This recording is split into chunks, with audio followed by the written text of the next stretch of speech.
Hello friends, this is Mike from Wright, and this is the explanations video for SAT 2's Writing and Language section, passage number 3, question 29. This question comes at the end of this big long paragraph, the second one in the passage, the one about global warming and otters and kelp and the link between all three of those things. If you want to hear my explanations on the ideas in this paragraph, go to the video for question 26. That's where I summarize that stuff. Here in this question, though, we're just going to be looking at this last sentence, the sentence in which question 29 comes up. So let's start with this word like right here. Like their terrestrial plant cousins, kelp removes carbon dioxide from the atmosphere, turning it into sugar fuel through photosynthesis, and releases oxygen back into the air.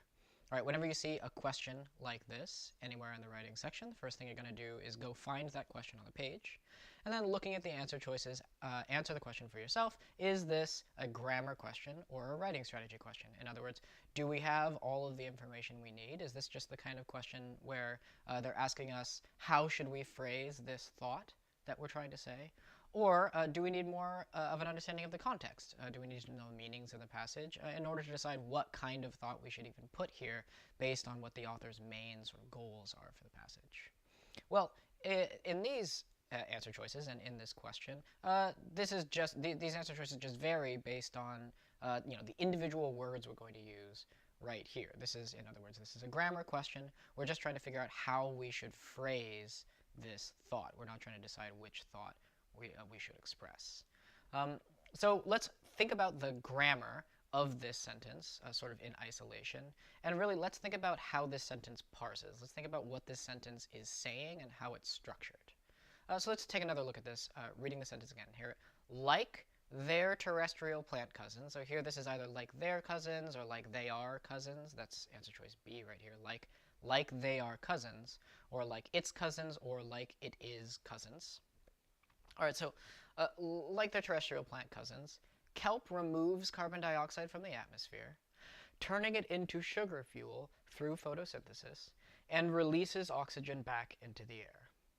Now, the core thing that's going on in this sentence, the core claim that's embedded in this sentence, has the subject of kelp.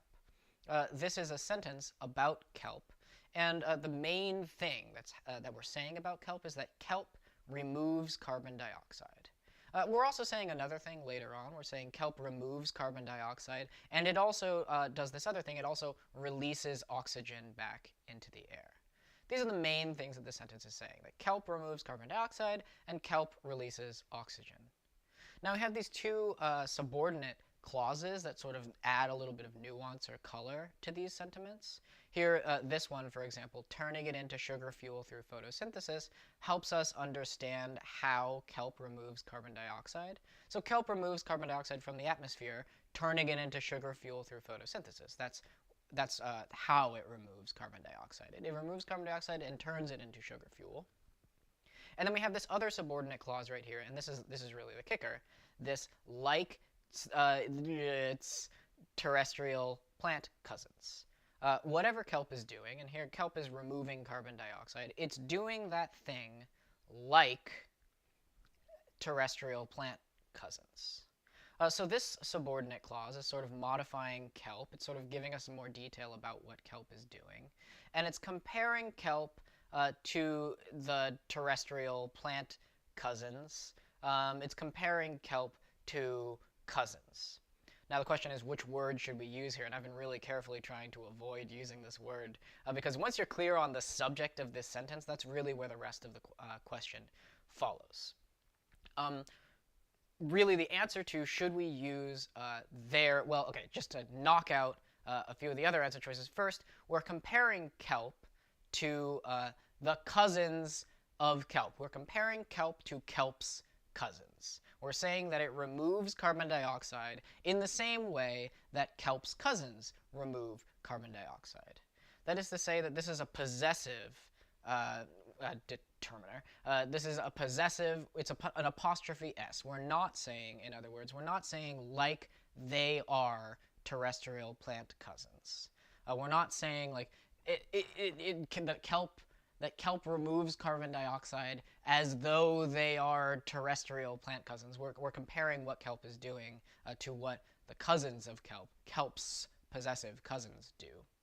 And then same thing with it is. Both of these are just the wrong versions of the they and the there and the its.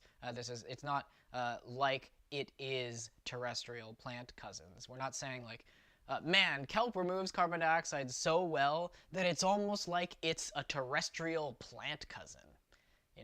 That's not the kind of contraction here we're looking for. That's not the version of its we're looking for. So B and D are wrong, basically because, and chances are if you got B or you got D, you mixed up which its was the right one.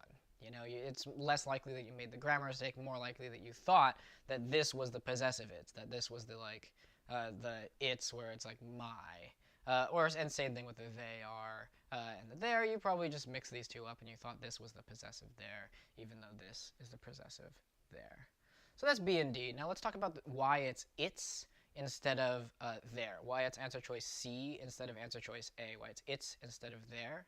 And this has to do, again, with the subject of this sentence. Here we're talking about kelp, singular, right? We're saying that kelp, singular, removes carbon dioxide. Now, so like their terrestrial plant cousins would be accurate if we were talking about multiple kelps, right?